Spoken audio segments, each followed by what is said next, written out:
Hello everyone, welcome back. आज की video में हम करेंगे कि जो विटलसे के द्वारा वर्ल्ड एग्रीकल्चर रीजन्स बांटे गए हैं वो कौन कौन से हैं, उनको हम डिस्क्रिप्शन के साथ करेंगे। जो पिछली वीडियो थी हमारी, उसमें हमने किया था जो ये रीजन्स बांटे गए हैं उनका क्राइटेरिया क्या है, क्या मापदंड है जिसके आधार पर इनको बांटा गया है। उसके लिए आप पिछली वीडियो देख सकते हैं। और अगर आपको इस प्रश्न को, इस टॉपिक को अच्छे से समझना है तो आप वीडियो को पूरा देखें, क्योंकि तभी आपको ये सारे के सारे रीजन्स समझ में आएंगे। आखिर तक देखना है इसको। तो बात कर लेते हैं कि इसने जो रीजन्स बांटे हैं वो कौन कौन से हैं। मुझे पता है इसमें जो नाम याद रखना ये सबसे मुश्किल काम होता है, क्योंकि अगर हम नाम याद रख लेंगे तो पूरा पूरा डिस्क्रिप्शन हम आसानी से दे सकते हैं। तो हम फटाफट आपको इसकी ट्रिक बता देता हूँ कि इसके नामों को कैसे याद रखा जाए ताकि इसको अच्छे से डिस्क्राइब किया जा सके। तो आप इसको वीडियो पॉज करके एक बार इसके अच्छे से नाम देख सकते हैं। मैं फटाफट बताऊंगा क्योंकि वीडियो लंबी हो जाएगी। तो इसको हम दो तरीके से, इसके जो रीजन है वो डिवाइड किए गए हैं। एक तो पशुपालन के आधार पर किया गया है, दूसरा किया गया है एग्रीकल्चर के आधार पर। अगर हम बात करें सबसे पहले पशुपालन की, तो पशुपालन दो प्रकार से होता है, हम जानते हैं, पिछली वीडियोस में किया है। एक तो जीवन निर्वाह के लिए होता है, सब्सिस्टेंस के लिए, और दूसरा होता है कमर्शियल पर्पज़ के लिए। अगर हम इसको करेंगे जीवन निर्वाह के लिए तो इसके रीजन्स बटेंगे नोमैडिक हर्डिंग में, यानी जो चलवासी पशुचारण होता है उसमें, और जो सब्सिस्टेंस लिव स्टॉक फार्मिंग होती है उसके अंदर। और दूसरा, अगर इसको कमर्शियल पर्पज से करेंगे तो सेकंड नंबर पे आता है जो लिव स्टॉक रेंचिंग, यानी बाड़ों के अंदर जो पशुपालन होता है बाड़ों के अंदर, वो आता है इसमें कमर्शियल पर्पज में। तो वो रीजन इस ऐसे बटेगा। दूसरा जो कमर्शियल डेयरी फार्मिंग आता है, हम डेयरी फार्मिंग जो करते हैं वो भी इसके अंदर आता है, तो ये रीजन भी हमारे पशुपालन के अंदर आ गया। फिर आते हैं हम एग्रीकल्चर के ऊपर। एग्रीकल्चर में भी ऐसे ही दो प्रकार से करते हैं, एक जीवन निर्वाह के लिए, कमर्शियल पर्पज़ के लिए। अगर हम करते हैं कमर्शियल पर्पज़ के लिए तो उसके अंदर हमारे अंदर इसमें आएगा ये रीज़न कौन सा, कमर्शियल प्लांटेशन है, मेडिटेरेनियन एग्रीकल्चर है, कमर्शियल ग्रेन फार्मिंग जो 9वें नंबर पर है। 10वें पर जो कमर्शियल लीव स्टॉक और क्रॉप फार्मिंग है। उसके बाद जो हमारा आता है इसमें स्पेशलाइज्ड हॉर्टिकल्चर है, जो हॉर्टिकल्चर होता है, बागवानी होती है, ये भी कमर्शियल पर्पज़ के लिए होती है। तो ये रीजन्स एग्रीकल्चर के कमर्शियल उसमें आ गई। इसके बाद जो एग्रीकल्चर का सब्सिस्टेंस वाला जीवन निर्वाह वाला पार्ट है उसके अंदर कौन से आ गया, जो शिफ्टिंग कल्टीवेशन है, स्थानांतरित कृषि है, ये आ गया इसका रीजन। उसके बाद जो रूडिमेंट्री टिलेज है, ये रीजन भी एग्रीकल्चर के अंदर है, जो हमारा सब्सिस्टेंट्री पार्ट है उसके अंदर।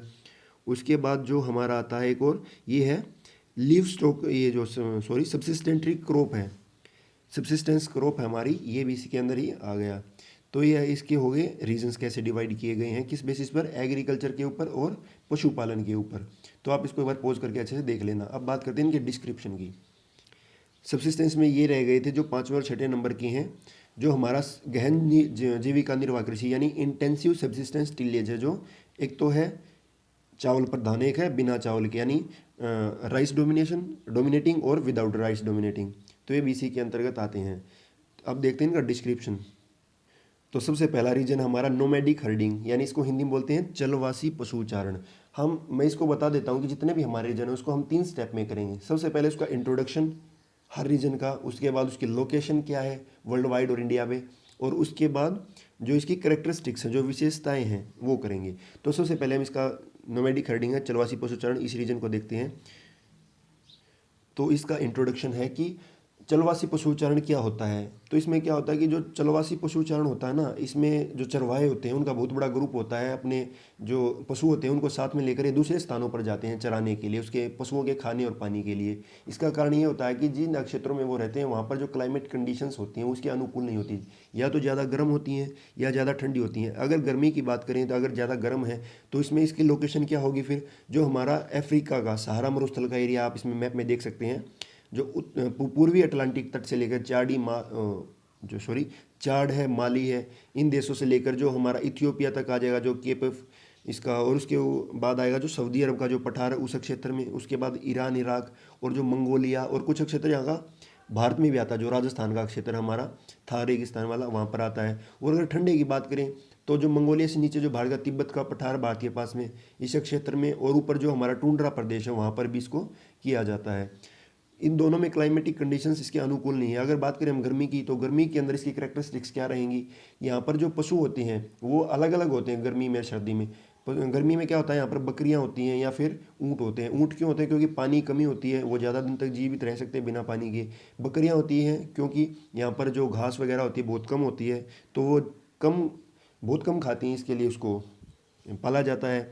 इसके अलावा जो यहाँ पर लोग होते हैं जो ऊपर टुंड्रा प्रदेश की तरफ रहते हैं, जो आदिम जनजातियां हैं, वो वहाँ पर रेंडियर याक आदि को पालती हैं, क्योंकि वो वहाँ की क्लाइमेट कंडीशंस के अनुकूल है। और दूसरी बात इसकी करेक्टरिस्टिक एक ये भी है कि जो ये पशु होते हैं, जो जितने भी लोग हैं इन पशुओं से ही अपना जो बेसिक नीड्स की ज़रूरतें हैं उनको पूरा करते हैं, जैसे खाना है, कपड़े हैं, रहने के लिए जो उसकी खाल का, उनके मांस का, उनके जो दूध वगैरह हैं उनका ही प्रयोग किया जाता है। हम भारत के एग्जाम्पल से इसको अच्छे से याद रख सकते हैं। भारत के एग्जाम्पल मैं आपको देता हूँ, जैसे जो हरियाणा, पंजाब, उत्तर प्रदेश, मध्य प्रदेश, ये एक क्षेत्र है। यहाँ पर जो राजस्थान से लोग क्या करते हैं, गायें लेकर आते हैं चराने के लिए, तो वो नोमैडिक हर्डिंग का ही पार्ट है, इसका एग्जाम्पल है ये चलवासी पशुचारण का। दूसरा जो लद्दाख का, हिमाचल का और जो उत्तराखंड का क्षेत्र, वहाँ पर क्या होता है कि जब गर्मी होती है तो वो ऊपर की तरफ चले जाते हैं पहाड़ों पर घास चराने के लिए, जो वहाँ की जनजातियाँ होती हैं। तो इस प्रकार से भारत के एग्जाम्पल है नोमैडिक हर्डिंग के। दूसरे को देखते हैं कि दूसरा जो रीजन है, दूसरा है शिफ्टिंग कल्टीवेशन, यानी स्थानांतरित कृषि, जिसको हम हिंदी में बोलते हैं। तो इसके इंट्रोडक्शन में क्या रहेगा कि स्थानांतरित कृषि होती क्या है। तो जो आदिवासी जनजातियां होती हैं ना, वो क्या करती हैं कि अपने क्षेत्र में जंगल होता है उसको साफ करके वहाँ पर कृषि करती हैं।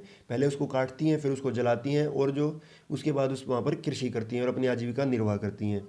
इसका मतलब होगा कि जो स्थान बदल बदल कर, जब उसकी उर्वरक क्षमता है ना जो धरती की वो कम हो जाती है, तो दूसरी जगह को साफ कर लेते हैं, वहाँ पर कृषि करने लग जाते हैं। तो इसी से मतलब हम समझ सकते हैं कि जो स्थान बदल बदल कर कृषि की जाती है उसको स्थानांतरित कृषि कृषि बोला जाता है। इंट्रोडक्शन में इसकी दूसरी चीज़ जरूरी होती है कि इसको अलग अलग नामों से जाना जाता है अलग अलग जगहों पर, चाहे वो भारत की बात हो या फिर वर्ल्ड वाइड बात हो। पर इसके लिए हमें समझना जरूरी ये है कि ये पूरे विश्व में और भारत में कहाँ कहाँ पर विस्तृत है। तो इसके लिए हम एक बार इसकी लोकेशन को पहले कर लेते हैं। आप इस मैप में देख सकते हैं कि जो ये मिट्टी कलर का, या फिर हम इसको बोलते हैं हल्का येलोइश कलर का, ये क्षेत्र है सारा का सारा, ये स्थानांतरित कृषि जो शिफ्टिंग कल्टीवेशन है उसके अंतर्गत आता है। ये सारा का सारा क्षेत्र इक्वेटोरियल एरियाज में आता है, जहाँ से भूमध्य रेखा गुजरती है। चाहे हम बात करें दक्षिण अमेरिका की, तो दक्षिण अमेरिका में जो ब्राज़ील के क्षेत्र में अमेजन बेसिन के जंगल हैं, कौन से, अमेजन बेसिन के जंगल, तो वो क्षेत्र। अफ्रीका के अंदर, मध्य अफ्रीका में जो कोंगो बेसिन है उसके क्षेत्र। और बात करें हम एशिया की, तो एशिया में जो जावा, सुमात्रा, मलेशिया और ये इंडोनेशिया, फिलीपाइंस, ये क्षेत्र हैं, ये इसके अंतर्गत आते हैं। और भारत के अंदर जो हमारी 7 सिस्टर्स हैं नॉर्थ ईस्ट में, जो 7 राज्य हैं हमारे, उसके अंदर इनमें किया जाता है इसको। और इसके अलावा जो हमारा उड़ीसा, मध्य प्रदेश का क्षेत्र, यहाँ पर भी इसको थोड़ा बहुत किया जाता है। तो ये तो होगी इसकी लोकेशन। एक बार आप मैप इसको पोज करके मैप को अच्छे से देख लें ताकि समझ में आ जाए। अब देखते हैं इसके जो नाम है वो कौन कौन से हैं अलग अलग जगहों पर। सबसे पहले बात कर लेते हैं हम जो इंडिया में इसको क्या क्या बोला जाता है। तो हमारी जो 7 सिस्टर्स है, उत्तर पूर्व की जो पहाड़ियाँ हैं वहाँ पर एक खेती की जाती है, तो इसको झूम बोला जाता है। क्या, झूम या झूमिंग, इन दो नामों से इसको जाना जाता है। अब नीचे आएंगे उड़ीसा की तरफ, तो उड़ीसा में इसको पोदू, डोबी, इन नामों से जाना जाता है। क्या नाम है, पोदू और डोबी। और बात करें हम वेस्टर्न घाट्स की, जो महाराष्ट्र में और अलग जगह पर है, वेस्टर्न घाट्स में इसको कुमारी के नाम से जाना जाता है। और जो मध्य प्रदेश का बस्तर जिला है वहाँ पर इसको पेंदा, देवर और देपा, इन नामों से जाना जाता है। अगर बात करें वर्ल्ड वाइड पूरे संसार में, तो जो हमारे पहले ईस्टर्न भाग को ले लेते हैं एशिया का, तो इंडोनेशिया में इसको लादांग, ये इंपॉर्टेंट नाम है, कई बार पूछे जाते हैं। इंडोनेशिया में इसको लदांग, फिलीपाइन में कंजिन, और वियतनाम में इसको रे, यानी RAY, रे, ये वियतनाम में इसको ऐसे बोला जाता है। और अगर बात करें अफ्रीका की, तो जो मध्य अफ्रीका का कोंगो बेसिन है वहाँ पर इसको मसोल बोला जाता है। क्या, मसोल, मसोल इसको वहाँ पर बोला जाता है। और अगर हम बात करें हम जो मध्य अमेरिका और मेक्सिको है वहाँ पर इसको मिल्पा बोला जाता है। क्या, मिल्पा। और ब्राज़ील में रोका, ब्राज़ील में रोका। तो ये इसके नाम है। लोकेशन भी होगी, नाम भी होगी। अब इसके देख लें करेक्टरिस्टिक्स क्या क्या है।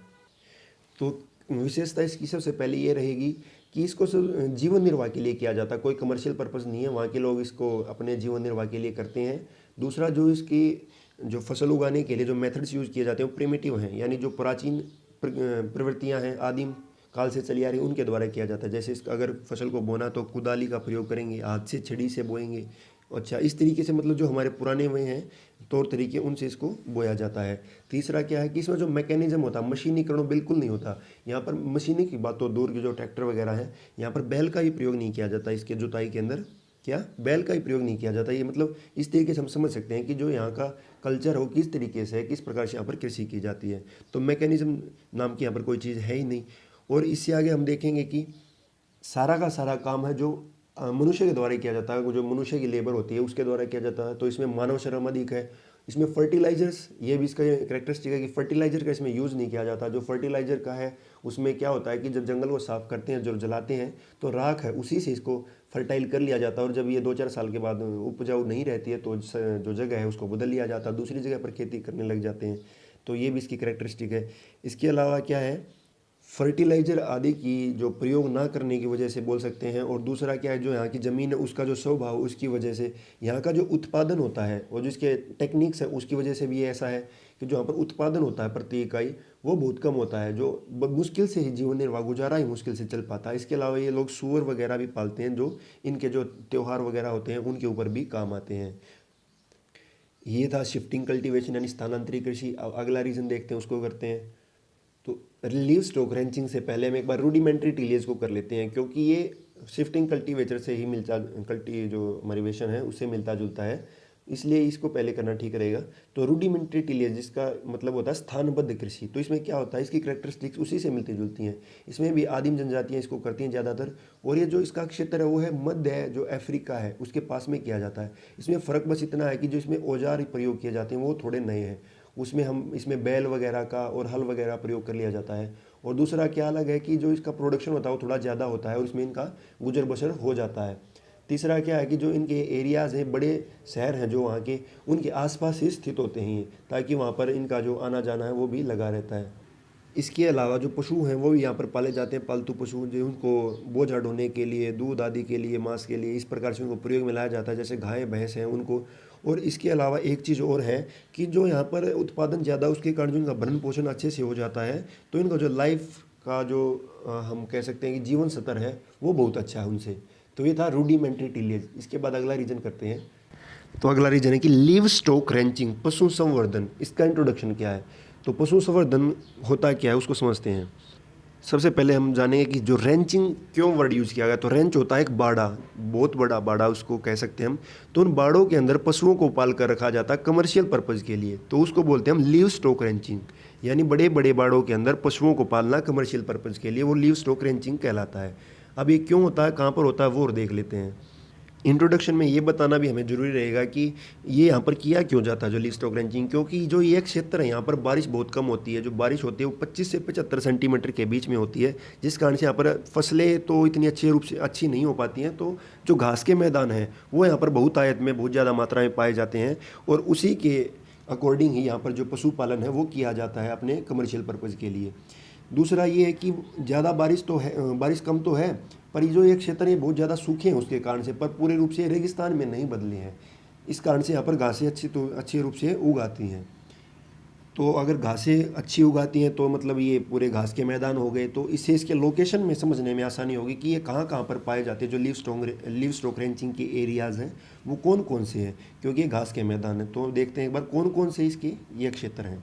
सबसे पहले हम बात कर लें उत्तरी अमेरिका के जो प्रेरीज घास के मैदान है, जो इसमें रेड कलर में दिखाए गए हैं, ये हैं लिव स्टॉक रेंचिंग के एरियाज़। तो लिव स्टॉक रेंचिंग कहाँ पर की जाती है, उत्तरी अमेरिका का कौन सा क्षेत्र, प्रेरीज घास का मैदान है वो। दक्षिण अमेरिका की बात करें तो यहाँ पर पंपास के जो मैदान है वहाँ पर किया जाता है, जिसमें अर्जेंटीना, उरुग्वे, कुछ ब्राज़ील का क्षेत्र भी आता है। उसके बाद जो दक्षिण अफ्रीका की बात करें तो दक्षिण अफ्रीका के जो यील्ड्स जो घास के मैदान है दक्षिणी छोर पर, वहाँ पर इसको किया जाता है। इसके अलावा जो ऑस्ट्रेलिया है, ऑस्ट्रेलिया में भी जो घास के मैदान पाए जाते हैं, यहाँ पे दक्षिण पूर्वी एशिया है और जो पश्चिमी एशिया बोल दिया सॉरी, जो ऑस्ट्रेलिया दक्षिण पूर्वी और पश्चिमी, वहाँ पर किया जाता है। इसके अलावा न्यूजीलैंड भी इसका अच्छे से, न्यूजीलैंड में भी ये लिव स्टॉक रेंचिंग की जाती है। तो ये हो गए इसके एरियाज़। इसको एक बार पॉज करके आप अच्छे से देख लेना, याद कर लेना। इसकी कैरेक्टरिस्टिक्स देखते हैं कि कैसे क्या होता है। तो जो ये पशु संवर्धन के हमारे क्षेत्र होते हैं, ये बड़े बड़े फार्मों में किया जाता है इनको। और जो प्रेरीज घास के मैदान वहाँ पर, तो जो ये फार्म है इनका 1000 एकड़ से भी, यानी जो 1000 हेक्टेयर है, इससे बड़े बड़े भी रेंच यहाँ पर बनाए गए हैं। तो इनके अंदर ये इसकी करेक्टरिस्टिक्स रहेंगी कि जो यहाँ पर गायें पाली जाती हैं, बकरियाँ पाली जाती हैं, तो अच्छी से अच्छी नस्ल की पाली जाती हैं, ताकि वो अच्छे से दूध दें और अच्छे से जो उनका मांस का निर्यात भी हो सके। तो इनका जो मुख्य उद्देश्य वो यही होता है। तो यहाँ पर जो जर्सी है, फ्रीजियन गाय हैं, अच्छा इस प्रकार की जो ये नस्लें हैं ना, ये पाली जाती है ताकि जो अच्छा दूध दें। अगर बात करें इनके खाने की, तो खाने के लिए जो घास के मैदान वहीं से इनके खाने का इंतज़ाम हो जाता है, और इनको अच्छा खिला पिला कर इनको बूचड़ खानों के लिए भेजा जाता है, स्लॉटर हाउसेज में, जहाँ पर इनसे मांस निर्यात किया जाता है। अगर मांस की बात करें तो जो हमारा अर्जेंटीना और उरुग्वे का क्षेत्र, ये सबसे ज़्यादा मांस का उत्पादन करता है। यहाँ पर जो अर्जेंटीना है ये विश्व का सबसे बड़ा मांस उत्पादक का क्षेत्र है। और बात करें अगर हम न्यूजीलैंड की, तो यहाँ पर जो भेड़ें पाली जाती, बकरियां पाली जाती, तो ये मटन का सबसे बड़ा उत्पादक है। 3/4 हिस्सा 75% जो मटन है वो न्यूजीलैंड पैदा करता है, इसका ट्रांसपोर्ट, इसको एक्सपोर्ट करता है। उसके बाद जो ऑस्ट्रेलिया में भेड़ पाली जाती है और भेड़ से जो ऊन पैदा की जाती है वो विश्व की आधी से भी ज़्यादा है। विश्व की आधी से भी ज़्यादा ऊन का उत्पादन ऑस्ट्रेलिया करता है। इस प्रकार से लिव स्टॉक रेंचिंग, पशु संवर्धन, आपको पता चल गया कि कैसे बाड़ों में किया जाता है, कौन कौन से पशु पालन किया जाता है, कौन कौन से पशुओं का, और क्या क्या इसके उद्देश्य रहते हैं, कौन कौन से इसके लोकेशन है। देख लेते हैं जो अगला रीजन है। अगला है सघन जीवन निर्वाह कृषि, यानी इंटेंसिव सब्सिस्टेंस टिलेज।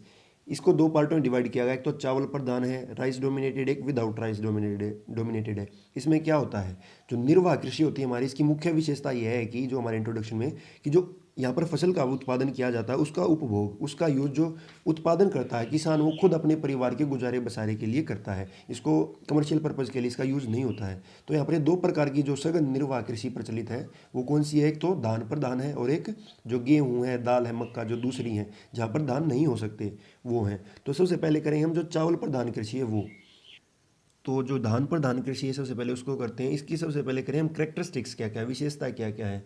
तो इसकी विशेषता में सबसे पहले हम इसके क्षेत्र के बारे में बताएंगे। जो यहाँ पर क्षेत्र है ये सारा का सारा मानसून रीजन है।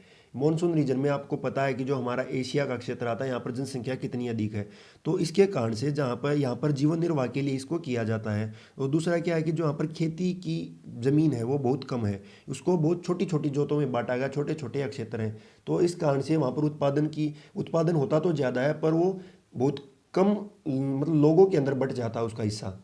दूसरी जो इसकी करेक्टरिस्टिक्स रहेंगी वो ये रहेंगी कि यहाँ पर जो जितनी भी श्रम होती है उसमें मशीन का यूज़ बहुत कम है, ज़्यादातर हाथों से किया जाता है। इसमें जो पौधे पौधे की रोपण है, जैसे इसको लगाया जाता है तो भी हाथों से लगाया जाता है, इसको काटा जाता है वो भी मैक्सिमम हर जगह पर हाथों से ही काटा जाता है। उसके बाद जो इसको फल इसका अलग करना होता है चावल को, वो उसको झाड़ना जिसको हम बोलते हैं, वो भी इसको हाथों से ही किया जाता है। इसमें मशीनरी का यूज़ अब होने लग गया थोड़ा थोड़ा इसका यूज़। इसमें जब हम धरती को जोतते हैं तो उसके लिए ट्रैक्टर्स वगैरह का हम यूज़ कर लेते हैं। तो मशीनरी का अगर हम यूज़ नहीं करते तो दूसरी करेक्टरिस्टिक इसकी ये भी है कि यहाँ पर पशुपालन बहुत ज़्यादा किया जाता है। जो वेस्ट होता है वो पशुओं को खिला दिया जाता है जो हमारा बचता है। और यहाँ पर जो भैंस हैं, गायें हैं और जो बैल हैं, इस तरीके से पशु पाले जाते हैं ताकि जो बोझा ढोने और अन्य कार्यों में भी प्रयोग में लाए जाते हैं। दूसरी इसकी विशेषता है कि यहाँ का जो क्रॉपिंग पैटर्न है वो इतना इंटेंस है, इतना सघन है कि यहाँ पर साल के अंदर 2 से 3 फसलें तक ली जाती है। चावल की भी 3-3 फसलें ले ली जाती हैं। तो 2 से 3 फसलें यहाँ पर आम बात है लेना, तो इतने सघन यहाँ पर कृषि की जाती है। तो इसकी कुल मिलाकर विशेषता ये रहेंगी कि यहाँ पर श्रम की मांग बहुत ज़्यादा है, सारा काम लेबर के द्वारा किया जाता है।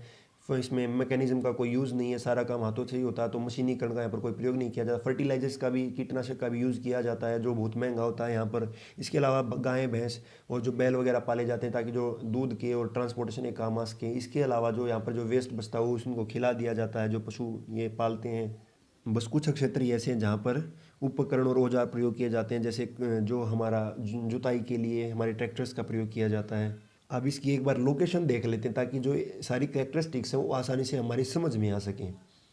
तो उसमें जो डार्क कलर है, डार्क ब्लैक कलर है, इसके अंदर जो सारा का सारा जो हमारा राइस डोमिनेटिंग है, चावल प्रधान कृषि, वो दिखाई गई है। इसमें चीन का क्षेत्र है, जापान का क्षेत्र है और दक्षिण कोरिया का क्षेत्र है। और ये जो साउथ ईस्ट के द्वीप हैं इनका क्षेत्र आ जाता है। इसमें फिलीपींस है, थाईलैंड है और बर्मा है। इसके अलावा जो भारत के क्षेत्र में देखें तो जो हमारी उत्तर पूर्व की पहाड़ियाँ हैं, जो कोस्टल एरियाज़ हैं, हमारा जो पश्चिम का जो हमारा घाट है, पूर्वी घाट है, उसके जो क्षेत्र वहाँ पर, और जो हमारा छत्तीसगढ़, झारखंड, पश्चिम बंगाल का क्षेत्र, यहाँ पर ये खेती की जाती है। इसका कारण आपको पता है कि यहाँ पर मानसून क्षेत्र, वर्षा ज़्यादा होती है, मिट्टी अच्छी है, जिस कारण से यहाँ पर सघन कृषि की जाती है। 2 से 3 फसलें यहाँ पर चावल की ले ली जाती हैं। जो बात करते हैं अब अगले रीजन की, जो चावल के बिना यानी विदाउट राइस डोमिनेटिंग का जो रीजन है उसको। तो जो सघन जीवन निर्वाह कृषि है चावल के रहित, उसका इंट्रोडक्शन ये रहेगा कि जो ये चावल की बिना चावल के इसको किया जाता है, इसका कारण क्या है। इसके कारण में रहेगा कि जो यहाँ के क्लाइमेट कंडीशंस हैं वो इसके अकॉर्डिंग नहीं है। जैसे यहाँ की मिट्टी है वो इतनी उपजाऊ नहीं है कि यहाँ पर चावल की कृषि की जाए। दूसरा, यहाँ पर जो तापक्रम हमें चाहिए, जो हमारे सनशाइन चाहिए, वो इतना नहीं है। तीसरा है कि जो यहाँ पर बारिश चाहिए, क्योंकि 100 सेंटीमीटर से ज़्यादा वर्षा इसको चाहिए चावल की खेती को, तो यहाँ पर इतनी वर्षा नहीं होती है, जिस कारण से हम यहाँ पर नहीं कर सकते। तो इसके कारण यहाँ पर ये खेती नहीं की जाती। इसके अलावा जो अन्य फसलें हैं वो बोई जाती हैं। जो चावल रहित जो हमारी प्रधान कृषि है, सघन जीविका निर्वाह प्रधान कृषि है, इसके अंदर के क्षेत्र जो हमारे इसमें मिट्टी कलर के थोड़े लाइट कलर हैं, जिसमें भारत के आंतरिक क्षेत्र हैं, चीन का मंचूरिया प्रदेश है ऊपर की तरफ, ये क्षेत्र इसके अंतर्गत आते हैं। जैसे भारत की अगर हम बात करें तो हमारा हरियाणा, पंजाब, उत्तर प्रदेश और ये नीचे राजस्थान, मध्य प्रदेश और महाराष्ट्र का क्षेत्र है। यहाँ पर ये कृषि की जाती है क्योंकि यहाँ की क्लाइमेट कंडीशंस इतनी नहीं है। हालांकि हरियाणा और पंजाब और पश्चिम उत्तर प्रदेश का क्षेत्र है, यहाँ पर जो कृषि की जाती है उसमें एक फसल चावल की ले ली जाती है, क्योंकि यहाँ पर जो नहरी सिंचाई है और जो ट्यूबवेल प्रणाली है वो काफ़ी विकसित हो गई है, तो सिंचाई के साथ उसको कर लिया जाता है। तो यहाँ की विशेषताएं क्या है इस कृषि की, जो ये रीजन है इसके अंदर जो मोटे अनाज है जैसे मक्का है, ये दालें हैं हमारी, गेहूँ है, बाजरा है, सोयाबीन है, तिलहन है, इस प्रकार की यहाँ पर कृषि की जाती है। दूसरा जो यहाँ पर मशीनरी है वो भी नाम मात्र की प्रयोग की जाती है। इसके अंदर खाद उर्वरक है वो भी अच्छे से उनका प्रयोग किया जाता है। इसमें ज़्यादातर कंपोजिट खाद है, जो कंपोस्ट होता है उसको डाला जाता है। यहाँ पर जो इकोनॉमिक लेवल, जो यहाँ के किसान वो निर्धन है, गरीब हैं, जिस कारण से यहाँ पर जो उर्वरक है, अच्छे बीज हैं, कीटनाशक है, रोगनाशक दवाएं हैं, इस पर और जो कृषि उपकरण है उसको खरीद पाने में असमर्थ होते हैं, जिस कारण से ज़्यादातर इसमें हम कह सकते हैं लेबर का यूज होता है, हम हाथ से ज़्यादा काम करते हैं। हालांकि जो हमारे ट्रेडिशनल मेथड्स हैं, इसको हम ट्रेडिशनल बोलेंगे, प्रिमिटिव नहीं, ट्रेडिशनल मेथड्स हैं उनको हम इसमें यूज़ कर लेते हैं। जो यहाँ का जोत है यानी जो खेत है वो ज़्यादातर छोटे छोटे ही खेत होते हैं, जिस कारण से यहाँ पर उत्पादन होता तो ज़्यादा है पर उसको भी इस प्रकार से ही बट जाता है आपस में, तो उसका जीवन निर्वाह में उसका प्रयोग किया जाता है। साथ में जो बैल है और भैंसें हैं उनको सामान ढोने, खींचने या हल खींचने इसके लिए पाला जाता है।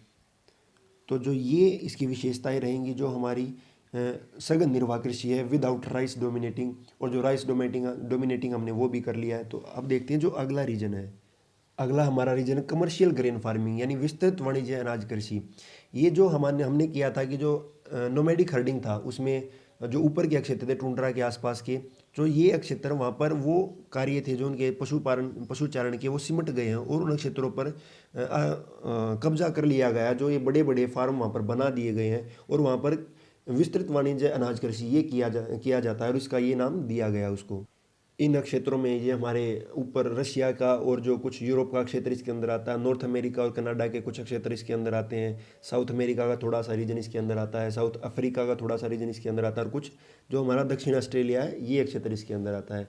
ये इंटेंसिव जो कमर्शियल ग्रेन फार्मिंग है उसके क्षेत्र, आप एक बार इसको अच्छे से देख लें और हम करते हैं इसकी जो विशेषताएँ क्या है इन क्षेत्रों में। तो इसमें दो विशेषताएं इसकी जो सबसे इम्पोर्टेंट है वो क्या है, सबसे पहले तो ये बहुत बड़े आकार में की जाती है। इसमें हजारों एकड़, 800 से 1500 एकड़ तक के बड़े बड़े फार्म इसमें होते हैं और जहाँ पर एक ही प्रकार की फसल की जाती है जो मुख्यतः गेहूँ होती है। तो गेहूँ की विशेषता इसमें होती है, गेहूँ की फसल बोई जाती है इसके अंदर। दूसरा ये है कि यहाँ पर सारा का सारा काम मशीनों के द्वारा किया जाता है। जैसे आप फोटो में देख सकते हैं बड़े बड़े फार्म हैं, लेबर का इसमें प्रयोग नहीं कर सकते हम, तो मशीनों का प्रयोग इसके अंदर किया जाता है। ये दो विशेषताएं इसकी रहेंगी। इसके अलावा जनसंख्या यहाँ पर कम है, दूर दूर यहाँ पर बसे हुए लोग हैं क्योंकि बड़े बड़े फार्म हैं, तो दूर दूर तक यहाँ पर जनसंख्या बहुत कम दिखाई देती है। और साथ में जो यहाँ पर प्रति इकाई उत्पादन है, वैसे तो बहुत ज़्यादा उत्पादन होता है क्योंकि स्पेशल एक एग्रीकल्चर की जाती है, पर प्रति इकाई जो उत्पादन है वो दूसरे क्षेत्रों की तुलना में थोड़ा कम रहता है। अगले रीजन की बात करते हैं। तो सबसे पहले जो हमारी कमर्शियल प्लांटेशन है ये है क्या, क्यों की जाती है, इसका इंट्रोडक्शन क्या है। जो कमर्शियल प्लांटेशन है यानी जो रोपण कृषि है, इसका जो विकास हुआ वो हुआ जो हमारी औद्योगिक क्रांति हुई उसके बाद में। उसके बाद में क्योंकि जो वहाँ पर फैक्ट्रियाँ लगी उनके कच्चे माल की डिमांड बहुत ज़्यादा बढ़ गई जो रॉ मटेरियल के लिए। तो जो ब्रिटिशर्स हैं या दूसरे जो देश थे उन्होंने क्या किया कि इसको पूरा करने के लिए दूसरे देशों में अपनी कॉलोनियाँ बसाई, अपने उपनिवेश बनाए और वहाँ पर एक स्पेशल एक विशेष प्रकार से जो उन्होंने फसल चाहिए या जो जो उनको रॉ मटेरियल चाहिए उसके अनुसार उन्होंने अपने नीड्स के अनुसार वहाँ पर खेती स्टार्ट करवाई। अब वहाँ पर ये लोग तो कर नहीं सकते थे, तो जो जो दूसरे लोग से निगरो थे या फिर दूर दूर से लाए जाते थे जो बस्तियों से जहाँ पर इन्होंने अपनी कॉलोनियाँ बसाई थी, वहाँ से उनको लाकर यहाँ पर मजदूरों की तरह काम लिया जाता था। तो ये रहेगा इसका इंट्रोडक्शन।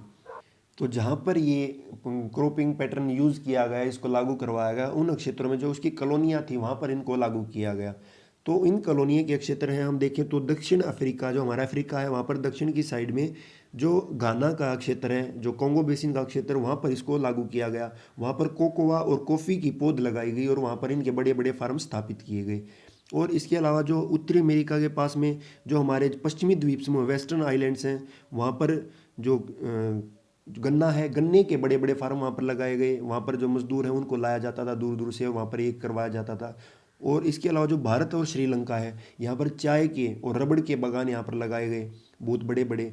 इसके अलावा जो हमारा थाईलैंड इंडोनेशिया का क्षेत्र है, यहाँ पर भी रबड़ और जो कोकोनट नारियल के वे उद्यान बड़े बड़े लगाए गए, और इनसे जो सारा का सारा रॉ मटेरियल इनको प्राप्त होता था वो अपने यहाँ पर ये भेजते थे अपने देशों में, और वहाँ से जो फिर तैयार माल को ये वापस इन्हीं देशों में भेजते थे और प्रॉफिट कमा लेते थे।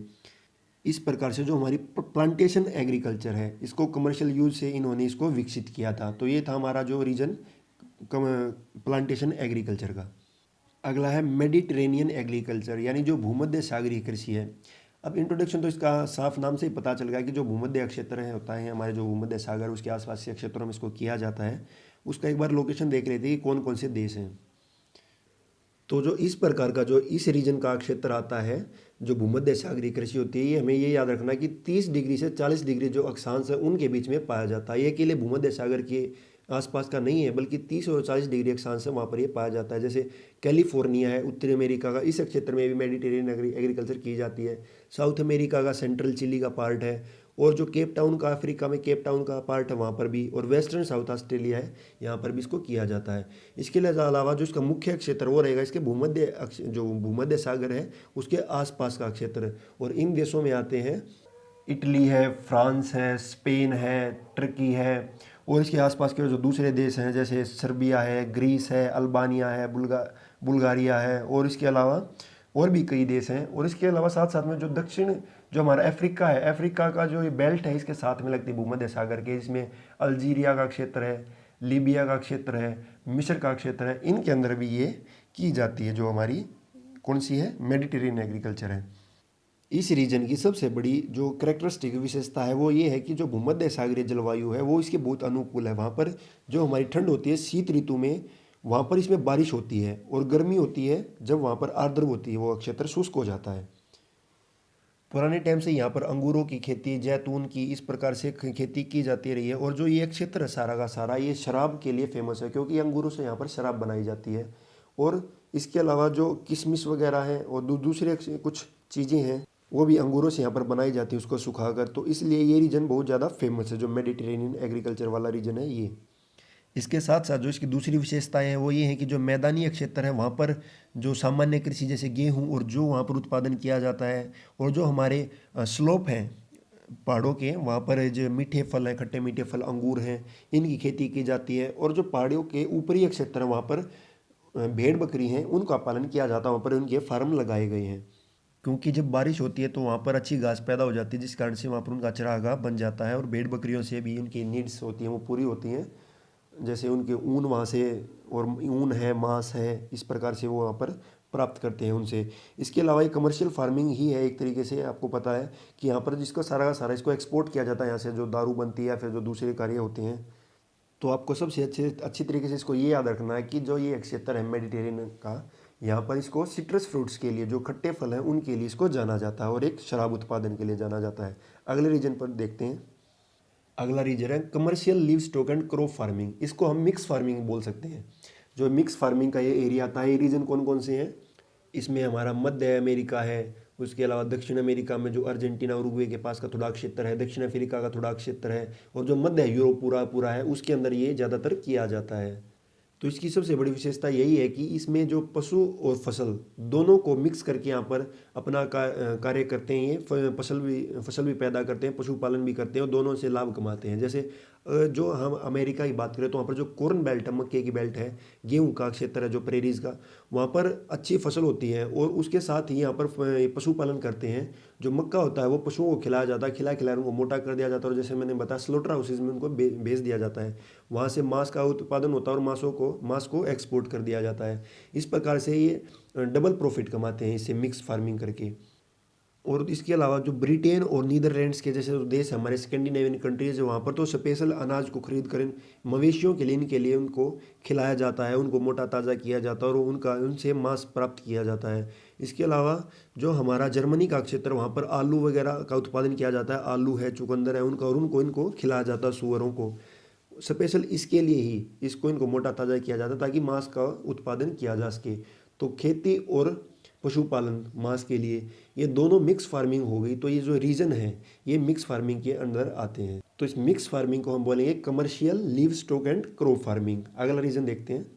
अगला रीजन है कि subsistence live stock and crop farming है तो मिक्स फार्मिंग ही, पर इसको जीवन निर्वाह के लिए किया जाता, वो कमर्शियल पर्पज़ के लिए किया जाता था।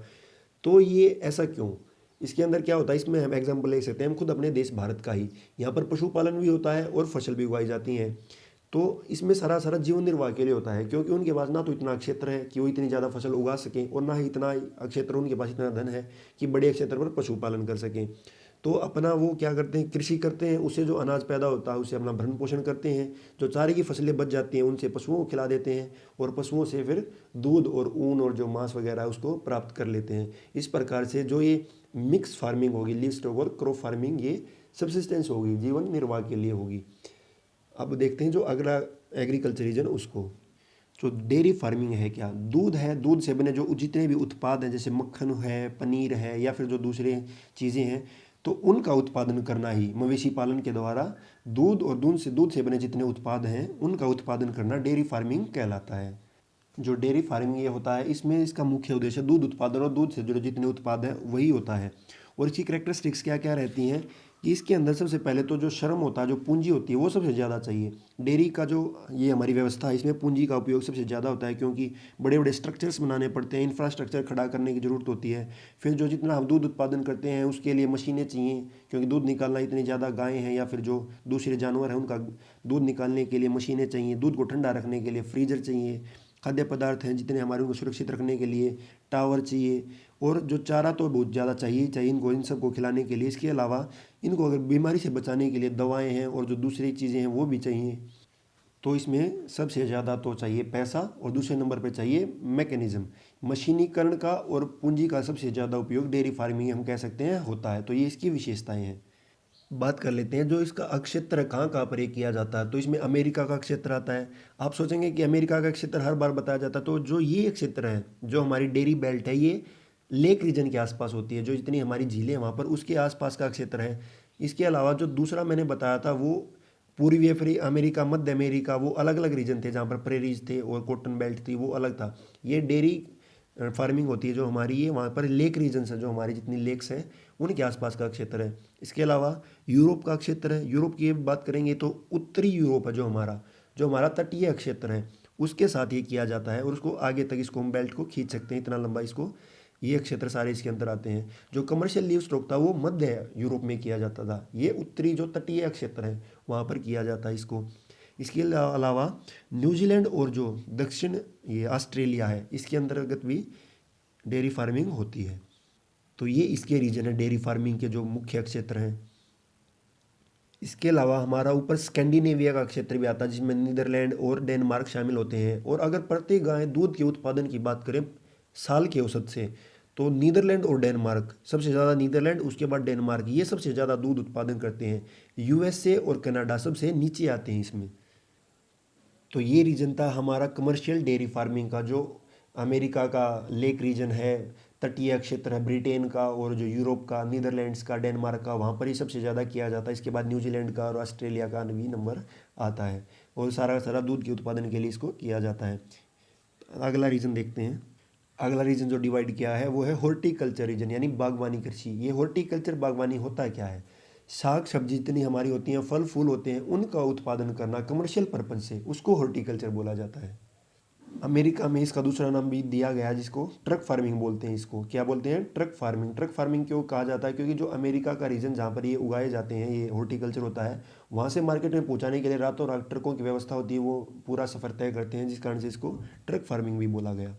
इसके डिस्ट्रीब्यूशन की अगर हम बात करेंगे तो आप इसमें देख सकते हैं, जो डार्क ब्लू है, जैसे अमेरिका, उत्तर अमेरिका में आइए आप एक बार, जो उत्तरी अमेरिका के नीचे जो चोंच निकली हुई है ना, कौन सी, जो ये मेक्सिको की खाड़ी के पास में पड़ती है, फ्लोरिडा का जो क्षेत्र है यहाँ पर, और दूसरा जो इससे ऊपर कनाडा का क्षेत्र, वहाँ पर जो तटीय क्षेत्र है अटलांटिक के साथ लगता हुआ, ये एक क्षेत्र है। इसके अलावा अगर हम बात करें यूरोप की, तो यूरोप में जो कैस्पियन सागर के तट से लगता हुआ ये एक क्षेत्र है। थोड़ा सा नीदरलैंड का क्षेत्र है जहाँ पर ये तट के पास लगता है, और फिर कुछ क्षेत्र आता है यहाँ पर ऑस्ट्रेलिया का, दक्षिणी ऑस्ट्रेलिया में ये क्षेत्र हैं, ये हॉर्टिकल्चर के लिए जाने जाते हैं। इसका ये डिस्ट्रीब्यूशन है वर्ल्ड वाइड। तो जो बागवानी कृषि होती है इसकी विशेषता ये रहती है कि यहाँ पर जो कीटनाशक हैं, अच्छे बीज हैं, दवाएं हैं, ये बहुत ज़्यादा चाहिए। तो इसके लिए पैसे की ज़रूरत होती है, इसको सघनता से किया जाता है, लेबर भी बहुत ज़्यादा चाहिए, टेक्निक इसमें टेक्नोलॉजी और लेबर दोनों की इसमें डिमांड होती है, क्योंकि मशीनी रूप से इसमें जो इसके स्ट्रक्चर्स हैं उसको बनाया जाता है। इसके अलावा जो इसकी देखभाल होती है, वो पानी देना या दूसरा काम होता है, वो हाथों के द्वारा किया जाता है, लेबर के द्वारा। जो इसके मुख्य रीजन है उसमें जैसे नीदरलैंड का क्षेत्र, वहाँ पर टूलिप की जो खेती है वो की जाती है, वो फेमस रहती है। और जो अमेरिका है, अमेरिका फ्लोरिडा का रीजन, वो भी इसके लिए फेमस है। और जो कैलिफोर्निया रीजन, वहाँ पर अच्छी साग सब्जी बोई जाती है, वहाँ पर इसका उत्पादन सबसे ज़्यादा किया जाता है अमेरिका में, कैलिफोर्निया में साग सब्जी का। और अगर हम बात करें भारत की, तो भारत के जो तटीय क्षेत्र हैं जितने भी हमारे जो पेनिसुलर के पास में पड़ते हैं, जो हमारा दक्षिणी क्षेत्र है भारत का, उसमें तटीय क्षेत्रों में जो हमारे चेन्नई है, हैदराबाद है, बेंगलोर है, कलकत्ता है, वहाँ पर भी, और उससे ऊपर थोड़ा शिलोंग की तरफ जाएंगे तो यहाँ पर भी फ्लोरिंग, जो हमारी फूलों की खेती है और जो साग सब्जियों की खेती वो की जाती है। श्रीनगर है हमारा ऊपर की तरफ जम्मू कश्मीर में, वहाँ पर भी साग सब्जी और अच्छे बड़े बड़े फूलों के उद्यान वहाँ पर पाए जाते हैं।